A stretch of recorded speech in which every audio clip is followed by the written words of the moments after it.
Nanawagan si House Deputy Speaker Representative Ronald Puno para sa isang constitutional convention na magsasagawa ng masusing pagsusuri sa saligang batas. Ito ay aniya upang itama ang mga matagal ng kalabuan sa konstitusyon.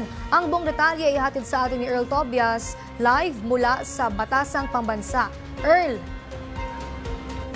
Princess, sinusulungan ni House Deputy Speaker Ronaldo Puno ang pag-amyenda sa 1987 Constitution.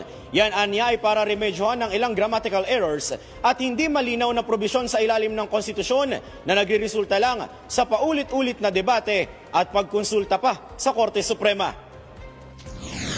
Ayon sa kongresista, ito ay para tiyaking hindi na maulit ang naging kaliwat ka ng debate ng Kongreso, pati na ng mga dalubhasa sa batas, hinggil sa ilang salita o probisyon sa ilalim ng konstitusyon na siyang nagpaantala sa pag-usad sana ng impeachment trial laban kay Vice President Sara Duterte. Tulad na lang aniya ng salitang forthwith na iniakyat pa sa Korte Suprema para lang bigyan ng kahulugan. So nakakahiya sa ating mga kababayan, ang lagi natin pinag-aawayan ay kung anong ibig sabihin ng isang salita. Siguro naman iisa lang diksyonaryong sinusundan natin lahat. Sa mga darating na panahon, ilagay na natin yung mga period, parang katulad ng kahit anumang proseso sa husgado, di ba? Lagyan natin ng araw, pagka nag-file yung Congress dito, kailangan within 7 days, umpisa na yung hearings. Ganon.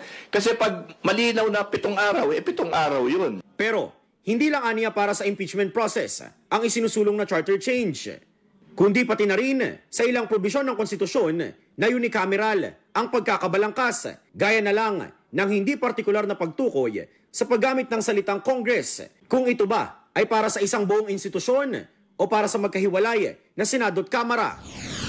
A vote of Congress, hindi sinabi kung Senator House.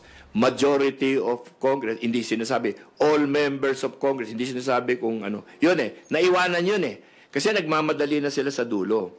So, all of the mga previous provisions of the Constitution that applied to a unicameral, hindi nila na-correct. Kaya ngayon, dapat i-correct natin. Sa isang constitutional convention kung saan maghahalal ng mga tututok sa pag-amyenda ng konstitusyon, nais ni Puno na matalakay ang detalye at limitasyon ng mga aamyendahan.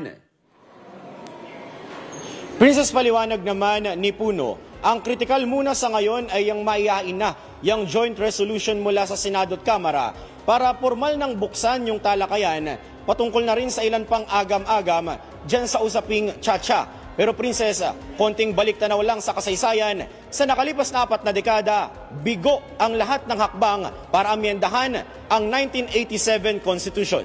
Balik muna sa inyo. Maraming salamat, Earl Tobias.